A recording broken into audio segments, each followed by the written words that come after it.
മാഷേ, വി.ഡി. സതീശൻ എന്ന് പറയുന്നത് ഒരു കപട മതേതരവാദിയാണെന്നുള്ള കാര്യത്തിൽ യോജിപ്പാണ്. ആർക്ക്? രണ്ട് പ്രമുഖ സമുദായ നേതാക്കന്മാർ, വെള്ളാപ്പള്ളി നടേശനും അതുപോലെ തന്നെ ജി സുകുമാരൻ നായരും പല കാര്യങ്ങളിലും അഭിപ്രായ വ്യത്യാസം ഉണ്ടെങ്കിൽ ഈ ഒരു കാര്യത്തിൽ അവരൊരൊറ്റ കെട്ടാം ആണോ?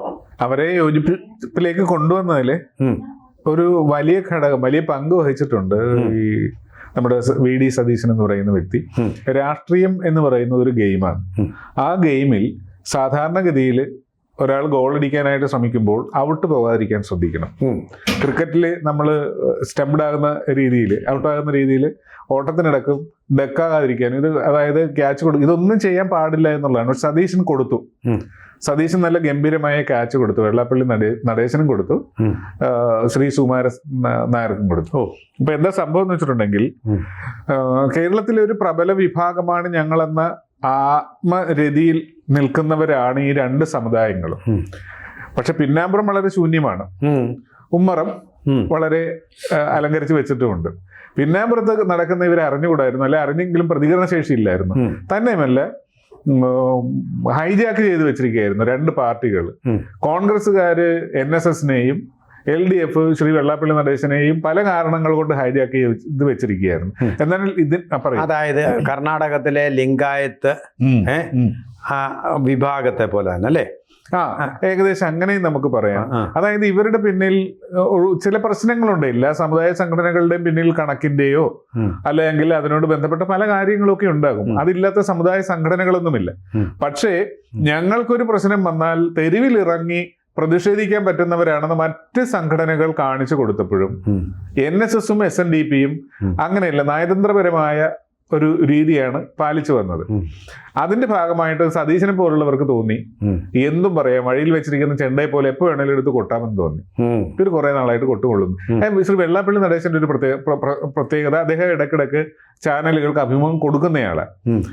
NSSന്റെ ജനറൽ സെക്രട്ടറി ആയിട്ട് അങ്ങനെ കൊടുക്കുന്ന കാര്യത്തിൽ വിമുഖതയുള്ള ആളാണ്. അപ്പൊ SNDPയുടെ പ്രസിഡന്റ് ജനറൽ സെക്രട്ടറി ബൈറ്റ് കൊടുക്കുമ്പോൾ അദ്ദേഹം പറയുന്ന കാര്യങ്ങളെ ആരാണോ എതിർക്കേണ്ടത് അവർക്ക് പകരം അവരുടെ ഭാഗം പിടിച്ചുകൊണ്ട് സതീശനെ എതിർക്കാൻ തുടങ്ങി. ഒരു തരം ഗുഡ് ബുക്കിൽ കയറാനായിട്ടുള്ള ഒരു പരിശ്രമം. അപ്പൊ ഇത് കുറെയൊക്കെ ആയിട്ട് രണ്ടു കൂട്ടരും കാണുന്നുണ്ട്. അവസാനം തീരുമാനിച്ചു ഇയാൾക്കെതിരെ സംസാരിച്ചേ പറ്റുമെന്ന്. അപ്പൊ അതിനുള്ള കളം ഒരുങ്ങി വന്നു. ഏറ്റവും അവസാനം വന്നത് ശ്രീ വെള്ളാപ്പള്ളി നടേശനും അതേപോലെ തന്നെ LDFും തമ്മിലുള്ള ഒരു അന്തർധാരയിൽ ചെറിയ വിള്ളൽ വരുന്നോ എന്നൊരു സംശയമുണ്ട്. ഒരു സാഹചര്യം പെട്ടെന്ന് വന്നെങ്കിലും LDF ഒരു യൂട്ടേൺ എടുത്തു. അതായത് ന്യൂനപക്ഷ വോട്ടുകൾ തങ്ങൾക്ക് കിട്ടുമെന്ന രീതിയിലുള്ള പ്രചരണ രീതികളിൽ നിന്ന് മാറി ഭൂരിപക്ഷ കേന്ദ്രീകൃതമായ ഒരു സ്റ്റെപ്പ് LDFിന്റെ ഭാഗത്തു നിന്ന് വന്നു. ഇത് പെട്ടെന്ന് അനുകൂലമായൊരു ഘടകമാക്കി ശ്രീ വെള്ളാപ്പള്ളി നടേശൻ കരുതുകയും അതനുസരിച്ച് അദ്ദേഹത്തിന്റെ പ്രസ്താവനകൾ വീണ്ടും ശക്തമാവുകയും ചെയ്തു. ഇവിടെ നോക്കിയപ്പോൾ വെള്ളാപ്പള്ളി കളം നിറഞ്ഞു നിൽക്കുന്നു. NSSന് പ്രത്യേകിച്ച് റോളൊന്നുമില്ല. ശബരിമല വിഷയത്തിലാണെങ്കിൽ ഈ അഖിലാണ്ട മണ്ഡലത്തിലെ എല്ലാ അയ്യപ്പന്മാരെയും കൂടെ പങ്കെടുപ്പിച്ചുകൊണ്ട് ഗവൺമെന്റ് ഒരു പരിപാടി നടത്തിയല്ലോ. അതിൽ ആളില്ലായിരുന്നു. ആളില്ലാത്ത പരിപാടിയിൽ പോയി ശ്രീ സുകുമാരൻ നായർ ഗവൺമെന്റിനെ സപ്പോർട്ട് ചെയ്യുന്ന ഒരു പുലിവാലും പിടിച്ചു. അടുത്ത ഭരണം വരാൻ പോയില്ല, പ്രതിനിധി വിട്ടു പുലിവാല് പിടിച്ചു. അദ്ദേഹത്തിന്റെ പ്രസ്താവന പിറകെ വന്നു. അപ്പൊ അങ്ങനെ ഇരിക്കുന്ന സന്ദർഭത്തിൽ കേരളത്തിൽ തെരഞ്ഞെടുപ്പ് നടക്കുന്നു. തെരഞ്ഞെടുപ്പ് നടന്നപ്പോൾ കളം കുറച്ച് വ്യക്തമായി. ആ വ്യക്തമായ കളത്തിൽ ഇപ്പോ സംശയാസ്പദമായ രീതിയിൽ വന്നിരിക്കുന്ന 4 ഘടകങ്ങളാണ്. ശ്രീ വെള്ളാപ്പള്ളി നടേശൻ, NSS, മുസ്ലിം ലീഗ്, KM മാണിയുടെ പാർട്ടി. ഈ 4 ഘടകങ്ങൾ തീരുമാനിക്കുന്ന രീതിയിൽ കേരളത്തിലെ ഭരണം മാറി മറിയാം, ആർക്ക് വേണമെങ്കിലും കിട്ടാവുന്ന ഒരവസ്ഥ വന്നു. അങ്ങനെ ഒരവസ്ഥ സൃഷ്ടിച്ചെന്ന് വെച്ചിട്ടുണ്ടെങ്കിൽ സ്വാഭാവികമായിട്ട് ഉരുത്തിരിഞ്ഞു വന്നതോ പിന്നെ അതോടൊപ്പം ശബരിമല വിഷയങ്ങളും മറ്റുമൊക്കെ എല്ലാം കൂടെ കയറി വന്ന് ഉണ്ടായതാണോ എന്ന് അറിഞ്ഞൂടാ. എന്തായാലും ഇത് കലക്ക വെള്ളത്തിൽ മീൻ പിടിക്കാൻ പറ്റിയൊരു നല്ല സമയമാണ്. രാഷ്ട്രീയമായിട്ട് മുതലെടുക്കാൻ പറ്റിയ അവസരമാണെന്ന് എല്ലാവർക്കും അറിയാം. ശ്രീ KM മാണിയുടെ മകൻ കൂടുതൽ സീറ്റ് ചോദിക്കുമെന്ന് പറഞ്ഞു. മുസ്ലിം ലീഗ് കൂടുതൽ സീറ്റ് ചോദിക്കുകയില്ലെന്ന് പറഞ്ഞു. പിന്നെ ചോദിക്കുമെന്ന് പറഞ്ഞു. 6ാം മന്ത്രിയായാലും കുഴപ്പമില്ലെന്ന് പറഞ്ഞു. ഞങ്ങൾക്ക് അവകാശമുണ്ടെന്ന് പറഞ്ഞു. മുഖ്യമന്ത്രി സ്ഥാനം ചോദിക്കില്ലെന്ന് പറഞ്ഞു. അതിന്റെ അർത്ഥം ഞങ്ങൾക്ക് അവകാശമുണ്ട് പക്ഷെ ചോദിക്കുന്നില്ലെന്നാണ് എന്ന രീതിയിൽ പറഞ്ഞു. ഇതേ സന്ദർഭത്തിൽ ഇവരെല്ലാം ഇത് പറയുമ്പോൾ NSS SNDP എന്തെങ്കിലും പറഞ്ഞിരുന്നോ? ഒന്നും പറഞ്ഞിരുന്നില്ല. പക്ഷെ അങ്ങനെ നോക്കുമ്പോഴാണ് തിരുവനന്തപുരത്തെ സാഹചര്യങ്ങൾ കണ്ടത്. കാറ്റ് തങ്ങൾക്ക് അനുകൂലമാണെന്ന് മനസ്സിലാക്കി രംഗത്തിറങ്ങി എല്ലാവരും. എല്ലാവരും രംഗത്തിറങ്ങി. അങ്ങനെ രംഗത്തിറങ്ങിയപ്പോൾ അവർക്കൊരു പൊതു ശത്രുവിനെ കിട്ടിയത് വി.ഡി. സതീശൻ തന്നെയാണ്. കാരണം അദ്ദേഹത്തിന്റെ നാവിന് കുറച്ചുകൂടെ നിയന്ത്രണം വേണമായിരുന്നു, വെറുപ്പിക്കരുതായിരുന്നു. അത് പക്ഷേ ഞാൻ സതീശൻ്റെ നാക്കിന് നീളം കൂടിയതെന്ന് പറയുമ്പോൾ കൂടുതൽ ഇടതുപക്ഷ തീവ്ര വിപ്ലവകാരിയാണ് എന്ന് കാണിക്കാനുള്ള കപട ആസൂത്രണമല്ലായിരുന്നു. നമ്മൾ പലരും ആദർശ കുസുമങ്ങളായിട്ടോ കോൺഗ്രസ് നേതാക്കളെ കാണുന്നത്. A.K. ആന്റണി ലീഡർ ഒരു മതേതരത്വത്തിന് 100% മതേതരനായ നേതാവായിരുന്നില്ലേ? A.K. ആന്റണി 100% മതേതരനായിരുന്നില്ലേ? V.M. സുധീരൻ 100% മതേതരനായിരുന്നില്ലേ? പക്ഷേ ഇങ്ങേര് കയറി കളിക്കുന്നതെന്ന് പറഞ്ഞാൽ അവിടെ വർഗീയതയുടെ തൊട്ടരികത്ത് കിടന്നാണ് ഈ കളിക്കുന്നത്. അവിടെയാണ് ഈ പ്രശ്നം. അദ്ദേഹം പറയുന്നത് ജമാഅത്തെ ഇസ്ലാമി അവരുടെ നയങ്ങളൊക്കെ മാറ്റി എന്തു വിഡിതമായി പറഞ്ഞാൽ പുസ്തകമൊക്കെ വായിക്കുന്നതെന്നാണല്ലോ പറയുന്നത്. ഈ ജല ആർക്കിപെലാഗോ ഒക്കെ വായിച്ചിട്ടുണ്ടെന്നാണെന്ന് പറയുന്നില്ലേ? ഗുലാഗ് ആർക്കിപെലാഗോയാണ്. അത് ആർക്കിപെലാഗോ എന്ന് പറഞ്ഞാൽ പോരാ പുസ്തകത്തിൻ്റെ പേര്. അതൊക്കെ പോട്ടെ, അദ്ദേഹം ജമാഅത്തെ ഇസ്ലാമിയുടെ നയം മാറ്റിയെന്ന് എന്തൊരു പരമവിഡിതം. അവരിന് ഒരു പ്രത്യയശാസ്ത്രമേ ഉള്ളൂ, മൗദൂദിസം. ഇന്ത്യക്കാരനായ മൗദൂദിയുടെ ഇസം. അദ്ദേഹം ഇന്ത്യയെ വിട്ട് പാകിസ്ഥാനിലേക്ക് പോയി അവിടെ വളർത്തിയതും പോഷിപ്പിച്ചതും മൗദൂദിസമാണ്. അതിൻ്റെ ഫലമായിട്ടാണ് താങ്കൾ മുമ്പേ പറഞ്ഞ ഷിയാക്കളെയും അഹമ്മദിയാക്കളെയും എല്ലാം കൊന്നത്. അതിൻ്റെ ഫലമായിട്ടാണ് ശുദ്ധ ഇസ്ലാം. ലോകം മുഴുവൻ ഇസ്ലാം നിറഞ്ഞു നിൽക്കണം, ഭരണം മുഴുവൻ ഇസ്ലാമിൻ്റെ കയ്യിലാക്കണം. പൊളിറ്റിക്കൽ ഇസ്ലാം എന്ന് പറയുന്നത് അതുകൊണ്ടാണ്. ഈ ലോകം ഭരിക്കാൻ ഇസ്ലാമിന് മാത്രമേ അർഹത എന്നുള്ള ഒരു സങ്കല്പം ഹമീദ് ചെന്നബംഗളൂർ പലതവണ എഴുതിയിട്ടുള്ള കാര്യമാണ്. അതിലേക്ക് ഞാൻ പോകുന്നില്ല. അതിനെ കയറി സപ്പോർട്ട് ചെയ്തിട്ട് അതല്ല എന്നൊരു സർട്ടിഫിക്കറ്റ് ഇദ്ദേഹം കൊടുക്കുക. ഇദ്ദേഹം ആരാ? മൗദൂദിയേക്കാൾ എന്ന് മാത്രമല്ല മാഷേ, ഒരു പുലിക്ക് അല്ലെങ്കിൽ കടുവയ്ക്ക് അതിൻ്റെ പുള്ളികൾ മായ്ക്കാൻ കഴിയുകയില്ലെന്നതുപോലെ മൗദൂദിസം എന്ന് പറഞ്ഞാൽ ജമാഅത്തെ ഇസ്ലാമി എന്ന് പറഞ്ഞാൽ അതാണ്. അതിനപ്പുറം മറ്റൊന്നുമല്ല. ബംഗ്ലാദേശിലൊരു ജമാഅത്തെ ഇസ്ലാമിയുണ്ട്, കാശ്മീരിലുണ്ട്, ഇന്ത്യയിൽ മാത്രമായിട്ട് വേറൊന്നുണ്ട്. ആ രീതിയിലാണ് ഒരു കാര്യങ്ങൾ കാണുന്നത്. ആ തരത്തിലുള്ള ഫണ്ടമെൻ്റൽ ഇസ്ലാമാണ് ഈ ജമാഅത്തെ ഇസ്ലാമി എന്ന് പറയുന്നത്. ജമാഅത്തെ ഇസ്ലാമി അവരുടെ ഒരു പത്രത്തിൽ ഇപ്പോൾ ശമ്പളം കൊടുക്കുക, ആൾക്കാരെല്ലാം തെരുവിലിറങ്ങി സമരം നടത്തുകയാണ്.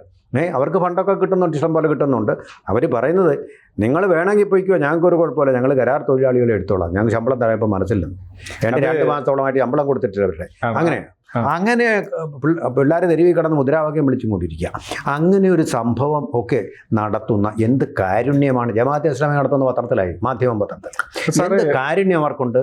അവരുടെ സമുദായത്തിൽപ്പെട്ട ആൾക്കാരാണ് ഭൂരിപക്ഷവും. അവരോട് പോലും കാരുണ്യം കാണിക്കാത്ത ഒന്നിനെ വാഴ്ത്തി സംസാരിക്കുകയും അതുപോലെ SNDP യോഗത്തിന് NSSനെ യോഗ സമുദായ നേതാക്കളെന്ന് പറയുന്നത് ഈ കാര്യം ക്രിസ്ത്യൻ നേതാക്കൾക്ക് ബാധ്യതയില്ല. അദ്ദേഹം കഴിഞ്ഞ ദിവസം ക്രിസ്ത്യൻ അരമനയുടെ ആസ്ഥാനത്ത് പോയിട്ട് അദ്ദേഹം രഹസ്യ സന്ദർശനം നടത്തി. അതിന് കുഴപ്പമൊന്നുമില്ല. NSS പറഞ്ഞ ഒരു കാര്യം ശരിയല്ല. അദ്ദേഹം പറഞ്ഞൊരു ചുമാരൻ നായർ പറഞ്ഞു, സമുദായ നേതാക്കന്മാരുടെ എല്ലാ പിന്തുണയും നേടി പൈസയും വാങ്ങിച്ച് സംഭാവനയും വാങ്ങിച്ച് വോട്ടും വാങ്ങിച്ചിട്ട് പിന്നെ സമുദായ നേതാക്കളെ ചീത്ത പറയുന്ന ഒരു തരം ഒരു ഭീരുത്വമല്ലേ? അതെ, ഒരു ധ്രുവീകരണം വരുത്തുന്ന രീതിയിലുള്ള വാക്ക് വന്നപ്പോൾ, അതായത് അദ്ദേഹം ജമാഅത്തെ ഇസ്ലാമി അവരുടെ നയം മാറ്റിയെന്ന് പറയുമ്പോൾ ജമാഅത്തെ ഇസ്ലാമിയെ കൂടുതൽ തുറന്നു കാണിക്കാനുള്ള ഒരു അവസരം അദ്ദേഹം ഇവിടെ നഷ്ടപ്പെടുത്തി. അല്ല, അദ്ദേഹം സൃഷ്ടിച്ചത് അതാണ്. കാരണം ജമാഅത്തെ ഇസ്ലാമി ഇപ്പൊ ചർച്ചയായി. ഇപ്പൊ സാറാണെങ്കിലും പറഞ്ഞില്ലേ അവരുടെ നയം എന്ന് പറയുന്നത്, പുള്ളി മാറുകയില്ല. അപ്പൊ അവര് ലോകം മുഴുവൻ അവർക്ക് ഒരൊറ്റ പ്രത്യയശാസ്ത്രമേ ഉള്ളൂ. അത് തീരുമാനിക്കുന്ന സതീശനല്ല. അതിനെ അവരുടെ വക്താക്കൾ തന്നെ ഓരോ മാസവും ഇടവിട്ട് പല പ്രസംഗങ്ങളിലായിട്ട് അവരുടെ നയങ്ങൾ പറയാറുണ്ട്. അത് കേരളത്തിലും പറയാറുണ്ട്, ഇന്ത്യയിൽ എല്ലായിടത്തും, വിദേശങ്ങളിലൊക്കെ അവർ അവരുടെ നയം പറയാറുണ്ട്. അപ്പൊ അത് മാറ്റിയെന്ന് പറയുമ്പോഴാണ് അവിടെ ചർച്ച വരുന്നത്, മാറ്റിയോ എന്ന ചർച്ച വരുന്നത്. അതോടൊപ്പം തന്നെ ഈ മുസ്ലിം ലീഗ് ശരിയാണ്, അവർക്ക് കോൺഗ്രസിനെയോ UDFനെയോ നിയന്ത്രിക്കാൻ, അല്ല കേരള രാഷ്ട്രീയത്തെ നിയന്ത്രിക്കാൻ അതിശക്തമായ സ്വാധീനമുണ്ട് അവർക്ക്, ഒരു തർക്കവുമില്ല. പക്ഷെ എന്നതുകൊണ്ടൊരു രാഷ്ട്രീയ പാർട്ടിയുടെ നേതാവ് ഘടകകക്ഷിക്ക് കീഴടങ്ങുന്ന രീതിയിൽ സംസാരിക്കാൻ പാടില്ല. അതേപോലെ പ്രിവിലേജ് ഉള്ളവരല്ലേ ഞങ്ങളെന്ന ചിന്താഗതി SNDPക്ക് NSSനും അപ്പോഴും ഉണ്ടാകും, അല്ലെങ്കിൽ ക്രിസ്ത്യൻ സഭകൾക്കുണ്ടാകും. അദ്ദേഹം ഒരു കാരണവശാലും അദ്ദേഹം മതേതരനാണ്, വർഗീയതയോട് വിട്ടുവീഴ്ച ഇല്ലെന്ന് പറയുകയാണെങ്കിൽ മുസ്ലിം ലീഗിൽ വർഗീയത അദ്ദേഹം കാണാതിരിക്കുന്ന അദ്ദേഹത്തിന്റെ അന്ധത കൊണ്ടാണ്. മുസ്ലിം ലീഗിന് വർഗീയതയുണ്ട്, NSSന് വർഗീയതയുണ്ട്, SNDPക്ക് വർഗീയതയുണ്ട്, ക്രിസ്ത്യൻ സഭകൾക്ക് വർഗീയതയുണ്ട്. കാരണം ഇവരെല്ലാം അവരവരുടെ നേട്ടത്തിന് വേണ്ടി അല്ലെ ആ സമുദായത്തിന് വേണ്ടി പ്രവർത്തിക്കുന്നവരാണ്. ഒരു കക്ഷിക്ക് മാത്രം ഇദ്ദേഹം വെള്ള പെയിന്റ് അടിച്ചിട്ടുണ്ടെങ്കിൽ അത് ആ ഒരു വൈറ്റ് വാഷിംഗ് ആണ്. ആ ഒരു പെയിന്ററുടെ ജോലി ചെയ്യേണ്ട ആളല്ല. തീർച്ചയായിട്ടും താങ്കൾ പറഞ്ഞു, മുസ്ലിം ലീഗിന് BJPക്ക് വർഗീയതയുണ്ടെങ്കിൽ മുസ്ലിം ലീഗിന് വർഗീയതയുണ്ടെന്നുള്ള സത്യം അംഗീകരിക്കുക എത്ര ആദർശ കുസുമം ചമഞ്ഞിട്ടും യാതൊരു കാര്യമില്ല. അത് പറയാനുള്ള ധൈര്യമില്ല. കാരണം എന്താണ്? അദ്ദേഹത്തിൻ്റെ നേതാവ് വയനാട്ടിൽ വന്നാൽ തോറ്റിട്ട് പോകും, വേറെ ഇന്ത്യയിൽ എവിടത്തും ജയിക്കാനും പോകുന്നില്ല. അപ്പോൾ അതുകൊണ്ട് ഇയാൾ ഈ പാദസേവ നടത്തുകയാണ്. അത് വർഗീയതയാണ്. ഈ പാദസേവ കുഴപ്പമില്ല, പക്ഷേ വർഗീയതയാണ്. ഒരു കാര്യം കൂടി ശ്രദ്ധിച്ചോളൂ. പി.ടി. തോമസ് എന്ന് പറഞ്ഞ MLA ഗാഡ്ഗിൽ റിപ്പോർട്ടിന്റെ അവസ്ഥയിൽ ആ അവസരത്തിൽ അദ്ദേഹം അതിനെ എതിർത്ത് സഭയുടെ അഭിപ്രായത്തിനെതിരായിട്ട് നിന്നു. എന്ത് സംഭവിച്ചു? വി.ഡി. തോമസ് ഒരു രാഷ്ട്രീയ വനവാസത്തിലേക്ക് പിന്നീട് പോകേണ്ടി വന്നു. പിന്നീട് അദ്ദേഹം MLA ആയെങ്കിൽ പോലും. അപ്പോൾ ഇവരെല്ലാം, അതായത് UDF LDF മാറി മാറി വളർത്തിയ വർഗീയതയുടെ മുകളിൽ നിന്നുകൊണ്ടാണ് ഇവർ വർഗീയതക്കെതിരെ ഇങ്ങനെ സംസാരിച്ചുകൊണ്ടിരിക്കുന്നത്. അപ്പോൾ ഇവർ വളർത്തിയ വർഗീയത തന്നെ ഇവരെ വിഴുങ്ങും. ആ വർഗീയത വിഴുങ്ങാതിരിക്കണമെങ്കിൽ ഇവർക്ക് പണ്ടേ തന്നെ NSSുമായിട്ട് ബന്ധം ഉണ്ടാകരുത്.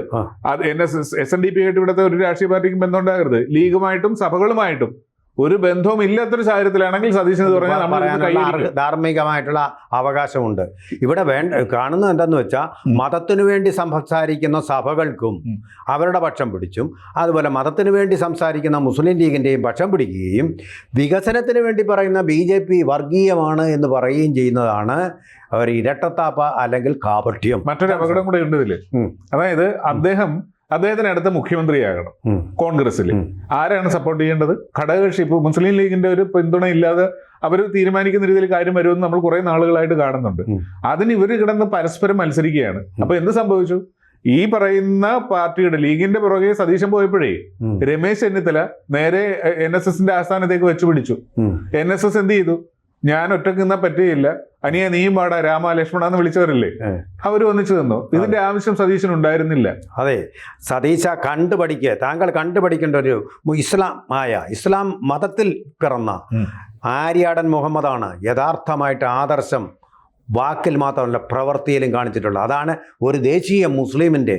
അത് കണ്ടുപഠിക്കൂ നിങ്ങൾ ഈ വർഗീയ വിഷം തുപ്പിക്കൊണ്ട് കേരളത്തിൻ്റെ അന്തരീക്ഷത്തെ മലീമസമാക്കാതെ.